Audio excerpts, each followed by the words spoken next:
रात के घनघोर अंधेरे में एक टूटी फूटी हवेली के बाहर 3 दोस्त खड़े थे। रोहन, माया और अंजलि अपनी बाइक को रोककर खड़े हुए थे। उस हवेली की दीवारों पर घास फूस और काली चिपकी हुई काई उस हवेली को और भी ज़्यादा डरावना बना रहे थे। चलो ना अंदर, एक बार अंदर चलकर देखते हैं। कहते हैं यहाँ त्रिकाल छलावा रहता है, माया ने एक्साइटेड होते हुए कहा। अंजलि ने मना किया कि नहीं, ये जगह बहुत ही खतरनाक मानी जाती है। जो भी अंदर गया वापस नहीं आया। ये सारी बातें सुनने के बाद भी रोहन का जोश कम नहीं हुआ। उसने दरवाजे को धक्का दिया। दरवाज़ा चरमर की आवाज़ के साथ खुल गया। तीनों ने अपने मोबाइल की फ्लैश लाइट जलाई और अंदर कदम रखा। हवेली के भीतर ठंडी हवाएं चल रही थी।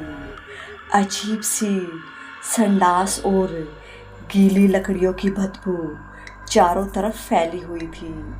सीढ़ियों पर धूल जमी हुई थी। माया ने एक दीवार पर लिखा हुआ देखा, त्रिकाल छलावा, अतीत, वर्तमान और भविष्य के बीच का फंसा हुआ भूत। रोहन ने एकदम से ठहाका मारा और जोर जोर से हंसने लगा। ये सब कहानियां हैं। तभी अचानक से बिजली कड़कने लगी और हवेली का दरवाज़ा तेज हवा से खुद ब खुद बंद हो गया। तीनों डरकर इधर उधर देखने लगे। अचानक एक बेजान सी आवाज गूंजी, तुमने मेरे समय को छेड़ा है, अब मैं तुम्हें भी समय में फंसा दूंगा। ये सब कुछ बोलते हुए तीनों के सामने एक अजीब सा बूढ़ा आदमी प्रकट हुआ। उसके कपड़े सड़े गले थे और आंखें बिल्कुल सुर्ख लाल थी। वह बोल रहा था, मैं 1857 में मारा गया था। इस हवेली ने मेरे प्रेत को बांध रखा है। रोहन ने कांपती आवाज में पूछा, हम यहाँ से बाहर कैसे निकलें? वृद्ध प्रेत बोला, अतीत में जो गलती हुई है उसे सुधारो। अंजलि को अचानक महसूस हुआ कि उसके पैरों के नीचे पुराने खून के धब्बे हैं। यहाँ किसी का खून हुआ था क्या? अंजलि ने पूछा। वे तीनों पीछे मुड़े। एक पुरानी पेंटिंग में एक बच्चे की हत्या होती हुई दिख रही थी। वे पेंटिंग को छूते ही पेंटिंग के भीतर चले गए। अब वे हवेली के उसी समय में पहुंच चुके थे। उन्होंने देखा कि एक आदमी बच्चे को मार रहा है। माया ने चीखते हुए उस आदमी को धक्का दिया।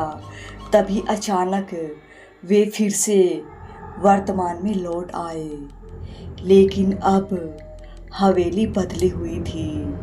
दरवाजे टूट चुके थे और हर कोना डरावना लग रहा था। अंजलि ने देखा कि हवेली की छत पर एक औरत की परछाई हंस रही थी। यह कौन है? माया ने कांपते हुए पूछा।